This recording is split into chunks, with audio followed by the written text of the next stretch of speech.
Hello everyone, welcome to కథల సవ్వడి. ఈ వీడియోలో నేను ఒక అందమైన ముగ్గు వేస్తూ మీకు ఒక ఆసక్తికరమైన కథను షేర్ చేస్తున్నాను. ప్రేరణ సిద్ధార్థతో కిడ్నాపర్ పంపించిన సాహితీ వీడియో చూపెట్టమని అడుగుతుంది. సిద్ధార్థ్ ప్రేరణకు ఆ వీడియో చూపెడతాడు. సిద్ధార్థ్ ఆ వీడియోలో బ్యాక్గ్రౌండ్లో ఏదో బోర్డు కనిపిస్తుంది అంటూ జూమ్ చేసి ఆ బోర్డు పేరు చదివి సత్యంబాబు టైలర్ షాప్ అంటూ ఇది ఎక్కడో చూశాను అంటాడు. కుమార్ సత్యంబాబు టైలర్ షాప్ ఎదురుగా పంచర్ అయింది, అందుకే నీకు ఫోన్ కొట్టాను అని తనతో చెప్పడం గుర్తు చేసుకుంటాడు. నేను కుమార్ గారితో ఇక్కడే ఉన్నాను అంటూ పదప్రేరణ త్వరగా వెళ్దాం అంటాడు. సుధాకర్ కూడా సిద్ధార్థ్ ప్రేరణతో బయలుదేరతాడు. ఇక విజయానంద్ కిడ్నాపర్స్ చెప్పిన ప్లేస్కి కారులో వస్తాడు. కిడ్నాపర్ విజయానంద్ని చెట్టుచాటు నుంచి చూసి విజయానంద్కి ఫోన్ చేస్తాడు. విజయానంద్ కిడ్నాపర్ చెప్పినట్టుగా వెళ్తూ ఉంటాడు. ఇదంతా దూరం నుంచి చూస్తూ ఉన్న గణేష్ విజయానంద్ని ఫాలో అవుతూ ఉంటాడు. కిడ్నాపర్ విజయానంద్ని ఆగమని చెప్పి మాస్క్ వేసుకుని విజయానంద్ దగ్గరకు వస్తాడు. విజయానంద్ని క్యాష్ బ్యాగ్ ఇవ్వమని అడుగుతాడు. విజయానంద్ నా కూతుర్ని చూపించాకే ఈ బ్యాగ్ ఇస్తాను అంటాడు. ఆ రౌడీ బలవంతంగా ఆ క్యాష్ బ్యాగ్ లాక్కుని గన్తో బెదిరిస్తూ విజయానంద్ని తనతో తీసుకెళ్తూ ఉంటాడు. దూరం నుంచి చూస్తూ ఉన్న గణేష్ నేను చెప్పింది ఏంటి, వీళ్ళు చేస్తుంది ఏంటి అనుకుంటూ నేరుగా వెళ్తే విజయానంద్కి అనుమానం వస్తుంది అనుకుంటాడు. సొంత తెలివితేటలు ఎందుకు వీళ్లకు కాల్ చేద్దాం అనుకుని సత్యకు ఫోన్ చేస్తాడు. సత్య నువ్వు చేస్తావని నాకు తెలుసు అనుకుంటూ నీ ఫోన్ ఎత్తనుగా అనుకుంటాడు. గణేష్ ఏంటిది, ఏదో తేడాగా జరుగుతుంది అనుకుంటాడు. ఈ సత్యగాడు ఫోన్ ఎందుకు తీయట్లేదు, లాభం లేదు నేనే డైరెక్ట్గా వెళ్ళాలి అనుకుంటూ రే సత్య ఎంత పని చేశావురా అని అనుకుంటూ సత్య దగ్గరకు బయలుదేరుతాడు గణేష్. ఇక రౌడీలు విజయానంద్ని సత్య దగ్గరికి తీసుకుని వస్తారు. సత్య పాట పాడుకుంటూ ఉంటాడు. విజయానంద్ నా కూతుర్ని చూపిస్తానని ఎందుకు ఇలా చేస్తున్నారు అని అడుగుతాడు. సత్య కంగారు పడకండి సార్, మిమ్మల్ని కూడా మీ కూతురు దగ్గరికే పంపిస్తున్నాం, మీ పాప మీరు కలిసి రెస్ట్ తీసుకుందరు కానీ అంటాడు. విజయానంద్ నా కూతురు ఇక్కడ లేదా అని అడుగుతాడు. సత్య ఇక్కడే ఉంది అంటాడు. విజయానంద్ మీరు అడిగిన డబ్బు ఇచ్చాను కదా, నా కూతుర్ని అప్పచెప్పండి అంటాడు. సత్య ఈ డబ్బు సరిపోదు సార్ అంటాడు. విజయానంద్ యూ బ్లడీ అంటూ డబ్బిచ్చాక ఇంత చీట్ చేస్తారా అని అడుగుతాడు. సత్య చీట్ చేయట్లేదు సార్, నిన్ను కూడా కిడ్నాప్ చేశాం అంటాడు. రౌడీలతో వీడిని కూడా తీసుకెళ్ళి అమ్మాయి గదిలో కట్టేయండిరా అంటాడు. విజయానంద్ సాహితీని పిలుస్తూ ఉంటాడు. సత్య ఆయన అమ్మాయిని ఊరికే కలవరిస్తున్నాడురా, తీసుకెళ్ళండి, తండ్రి కూతుళ్ళు కలిసి కబుర్లు చెప్పుకుంటారు అంటాడు. విజయానంద్తో సారు మంచి పాట పెడతాను, తండ్రి కూతుళ్ళ సాంగ్ వినండి అంటూ ఆటల పాటల నవ్వుల పుత్తడి బొమ్మరా అంటూ పాడుతూ ఉంటాడు. రౌడీలు విజయానంద్ని లాక్కెళ్ళి సాహితీ పక్క చైర్లో కట్టేస్తారు. విజయానంద్ సాహితీని చూసి సాహితీ అంటూ అరుస్తూ ఉంటాడు. ఒక రౌడీని అక్కడ కాపలాగా ఉంచి మరో రౌడీ వెళ్ళిపోతాడు. గణేష్ కూడా సత్య దగ్గరకు వస్తాడు. చెత్త వెధవా, నేను చెప్పిందేంటి, నువ్వు చేసిందేంటి, ఎక్కడ పెట్టుకున్నావు ఫోను అంటూ సత్యాన్ని చెంపదెబ్బ కొడతాడు. సత్య కాస్త బిజీగా ఉన్నాను సార్ అంటాడు. గణేష్ చేతిలో ఫోన్ పెట్టుకుని బిజీ అంటావేంటిరా అంటాడు. సత్య మరి భారీ పని అప్పచెప్పారు కదా సార్, ఆ మాత్రం బిజీగా ఉండనా అంటాడు. గణేష్ అప్పచెప్తే ఏం చేశావు అంటూ నేను చెప్పిందేంటి, నువ్వు చేసిందేంట్రా, ఆ విజయానందని ఎందుకు తీసుకొచ్చారు అంటూ కోప్పడతాడు. సత్య అదేంటి సార్, మీరే కదా బెదిరించమన్నారు అంటాడు. గణేష్ సత్య కాలర్ పట్టుకుని రేపు బెదిరించి డబ్బు తీసుకుని ఆ సాహితీని వదిలిపెట్టమని చెప్పమన్నాను, అప్పుడు ఆ విజయానంద్ గాడు నా దగ్గరకు వస్తాడు అని చెప్పాను, అది నీకు అర్థం కాలేదా అని అడుగుతాడు. సత్య సార్ మన కుర్రాళ్ళు కన్ఫ్యూజ్ అయినట్టున్నారు అంటాడు. గణేష్ కన్ఫ్యూజ్ అవ్వడం ఏంట్రా, మన ప్లాన్లో ఇలా లేదు కదా అంటాడు. సత్య మనసు అన్నాక ప్లాన్ అన్నాక మారుతాయి సార్ అంటాడు. గణేష్ నువ్వు ఏం మాట్లాడుతున్నావో నీకు అర్థమవుతుందా అంటూ సర్లే ఆ తండ్రి కూతుర్లు ఎక్కడున్నారు, వాళ్ళ ముందరే మిమ్మల్ని 4 తన్ని వాళ్ళను విడిపించి తీసుకెళ్తాను, అప్పుడు మీరు పారిపోండి వెధవ మొహాలు వేసుకుని పద అంటూ సత్యాన్ని తిడుతూ లోపలికి వెళ్తూ ఉంటాడు గణేష్. సత్య అంత తేలిగ్గా తీసి పారేయకండి సార్, మేము చాలా కష్టపడ్డామంటాడు. గణేష్ ఏం మాట్లాడుతున్నావురా అంటాడు. సత్య మీరు మీ స్వార్థం కోసం ప్లాన్ వేశారు, నేను నా లాభం కోసం ప్లానే మార్చాను అని అంటూ ఉంటే గణేష్ ప్లాన్ మార్చడం ఏమిటిరా, బొక్కలో వేసి నిన్ను అంటూ కోపడుతూ ఉంటే సత్య నవ్వుతూ ఉంటాడు. గణేష్ సత్యను కొట్టబోతాడు. గణేష్ వెనక నుంచి ఒక రౌడీ గణేష్ని కర్రతో తల మీద కొడతాడు. గణేష్ బాధతో తల పట్టుకుంటాడు. సత్య ఆ రౌడీ నుంచి కర్ర తీసుకుని, మీకు వెన్నుపోటు పొడిచానని మీకు అర్థమయ్యే ఉంటుంది అంటాడు. మమ్మల్ని వాడుకుని మీరు హీరో అవ్వాలనుకున్నారు, కానీ మీరు ఎంత పెద్ద విలనో మాకు తెలుసు సార్ అంటాడు. గణేష్ కింద కూర్చుని తలపట్టుకుని బాధపడుతూ రే ద్రోహి అంటూ సత్య కాలర్ పట్టుకోబోతాడు. సత్య ఆవేశపడకండి సార్ అంటాడు. అందుకే సార్ మీకు హ్యాండ్ ఇచ్చి కూతురుతో పాటు తండ్రిని కూడా కిడ్నాప్ చేసి మా లైఫ్ సెట్ చేసుకోవాలనుకున్నాము.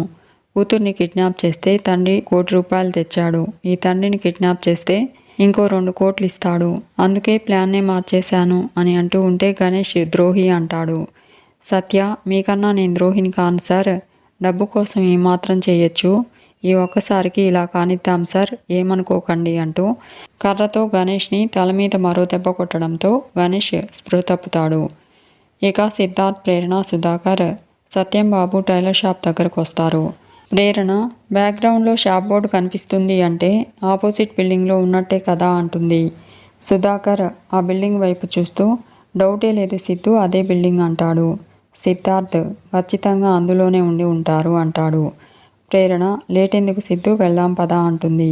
సిద్ధార్థ్ చాలా జాగ్రత్తగా హ్యాండిల్ చేయాలి ప్రేరణ, నేరుగా వెళ్ళకూడదు, బిల్డింగ్ వెనకాల ఏదైనా వే ఉందేమో చూద్దాం అంటాడు. ప్రేరణ వెళ్దాం పదా అంటుంది. సిద్ధార్థ్ మీరిక్కడే ఉండండి, నేను ఒక్కడనే వెళ్తాను అంటాడు. ప్రేరణ నేను వస్తాను అంటూ ఉంటే సిద్ధార్థ్ వద్దు ప్రేరణ అంటాడు. అక్కడ సిచ్యుయేషన్ ఎలా ఉంటుందో ఏంటో, నువ్వు ప్రమాదంలో పడకూడదు, నాకు ఇష్టం లేదు అంటాడు.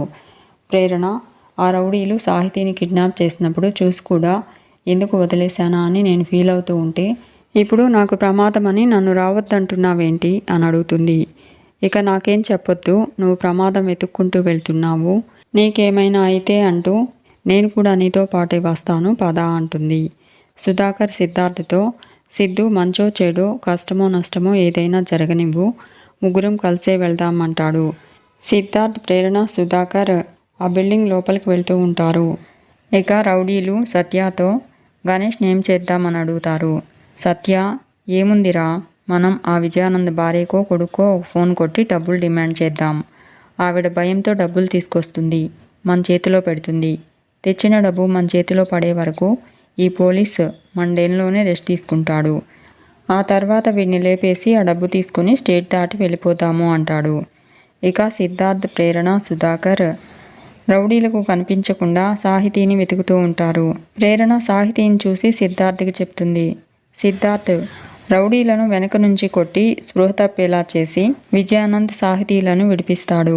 సాహితీ అన్నయ్య అంటూ సిద్ధార్థ్ని హక్ చేసుకుంటుంది. సిద్ధార్థ్ సాహితీని ఓదార్చి ఏం కాదు నేను వచ్చేసాను కదా అంటాడు. విజయానంద్ సిద్ధు ఆ కిడ్నాపర్స్ మనల్ని చీట్ చేశారు అంటాడు. సుధాకర్ విజయానంద్తో కిడ్నాపర్స్ అంటే అలాగే ఉంటారు సార్, మీరుండండి అంటాడు. విజయానంద్ సుధాకర్ వైపు అనుమానంగా చూస్తూ ఉంటాడు. సిద్ధార్థ్ ప్రేరణ జాగ్రత్తగా మనం బయటపడాలి, ఇంకా ఈ డెన్లో ఎంతమంది ఉన్నారో తెలియదు, వచ్చిన దారిని వెళ్ళిపోదామంటాడు. విజయానంద్ నేను తెచ్చిన డబ్బు వాళ్ళ దగ్గరే ఉండిపోయింది అంటాడు. సిద్ధార్థ్ ఒక్క పైసా కూడా వాళ్ళకు వదిలిపెట్టే ప్రసక్తే లేదు అంటాడు. సుధాకర్ విజయానంద్తో డబ్బు పోతే పోయింది సార్, సాహితీని క్షేమంగా తీసుకెళ్తున్నాం కదా, అది చాలు అంటాడు. ఇక గణేష్ కదలడం చూసిన రౌడీ సత్యతో అన్న వీడి స్పృహలోకి వస్తున్నాడు అంటాడు. సత్య నేను కొట్టిన దెబ్బకి వీడి ఇప్పట్లో లేవడురా, నువ్వు కూల్గా ఉండు అంటాడు. ఆ రౌడీ అన్న ఇక మనకు పైసలు వస్తాయన్నా అంటూ ఉంటే సత్య నవ్వుతూ ఉంటాడు. ఇక ప్రేరణ, సిద్ధార్థ్, సుధాకర్, సాహితీ, విజయానంద్ రౌడీలకు కనిపించకుండా వెళ్ళిపోతూ ఉంటారు. ప్రేరణ విజయానంద్తో ముందు వెళ్ళమంటుంది. విజయానంద్ నేను వెళ్ళను, మీరే వెళ్ళండి అంటాడు. ప్రేరణ, సిద్ధార్థ్, సుధాకర్, సాహితీ ముందు వెళ్తూ ఉంటారు. విజయానంద్ వెనక వస్తూ కుర్చీకి తగలడంతో కుర్చీ కింద పడి సౌండ్ వస్తుంది. రౌడీలతో పాటు సత్య కూడా బయటకు వచ్చి సిద్ధార్థ్ని చూసి ఎవర్రా మీరు, వాళ్ళనెందుకు విడిపించావు అంటూ రౌడీలతో వేసేండ్రా వాడిని అంటాడు. రౌడీలు అటాక్ చేస్తూ ఉంటే సిద్ధార్థ్, సుధాకర్, ప్రేరణ రౌడీలతో ఫైట్ చేస్తూ ఉంటారు. సిద్ధార్థ్కి దెబ్బ తగలడంతో కింద పడిపోతాడు. సుధాకర్ కూడా కింద పడతాడు. సుధాకర్ కింద పడి ఉన్న గణేష్ని చూసి గణాసర్ అంటూ గణేష్ దగ్గరకు వెళ్తాడు. ప్రేరణ సత్యను కర్రతో కొడుతుంది. సత్య ప్రేరణ చేతిలో నుంచి కర్రను లాగడంతో ప్రేరణ కింద పడిపోతుంది. సిద్ధార్థ్ ప్రేరణను కింద పడకుండా పట్టుకుంటాడు. విజయానంద్ ప్రేరణ సిద్ధార్థ్ని చూసి షాక్ అవుతాడు. సిద్ధార్థ్ సత్యతో పాటు రౌడీలను కొడుతూ ఉంటాడు. సత్య సాహితీని చూస్తూ నీ వల్ల లైఫ్ సెటిల్ అవుతుందనుకున్నాను, కానీ నాశనం చేశావు, ఇప్పుడు నీకు లైఫే లేకుండా చేస్తాను అనుకుంటూ సాహితీని కత్తితో పొడవబోతూ ఉంటాడు. సాహితీని చూసిన విజయానంద్ సాహితీ అంటూ అరుస్తాడు. ప్రేరణ, సిద్ధార్థ్ కూడా సాహితీని చూసి సాహితీ అంటూ అరుస్తూ ఉంటారు. ఇంతలో సాహితీ దగ్గరకు వచ్చిన గణేష్ ఆ కత్తి పట్టుకుని సాహితీకి కత్తిపోటు తగలకుండా కాపాడుతాడు. గణేష్ రౌడీలను కొట్టబోతూ ఉంటే రౌడీలతో పాటు సత్య కూడా పారిపోతాడు. గణేష్ తన చేతికి అయిన గాయం చూసుకుంటూ కత్తిపోటు దిగితే దిగింది, కానీ సింపతి వర్కౌట్ చేయాలి అనుకుంటాడు. సాహితీ నువ్వు ఓకేనా, నీకేం కాలేదు కదా అని సాహితీని అడుగుతాడు. సుధాకర్ గణేష్ని చూసి సార్ బ్లడ్ సార్, హాస్పిటల్కి వెళ్దాం పదండి అంటాడు. గణేష్ ఐఆమ్ ఓకే అని చెప్పి సాహితీ ముందు మీరు అర్జెంటుగా ఇక్కడి నుంచి బయలుదేరండి అంటాడు. విజయానంద్ క్యాష్ బ్యాగ్ తీసుకుని సాహితీని తీసుకుని హాస్పిటల్కి తీసుకెళ్ళండి అంటూ గణేష్తో వెళ్తూ ఉంటాడు. సిద్ధార్థ్, ప్రేరణ గణేష్ని చూసి షాక్ అవుతూ ఆలోచిస్తూ ఉంటారు. మీకు ఈ వీడియో నచ్చితే లైక్ చేయండి, షేర్ చేయండి, తప్పకుండా సబ్స్క్రైబ్ చేసుకోండి. Thanks for watching.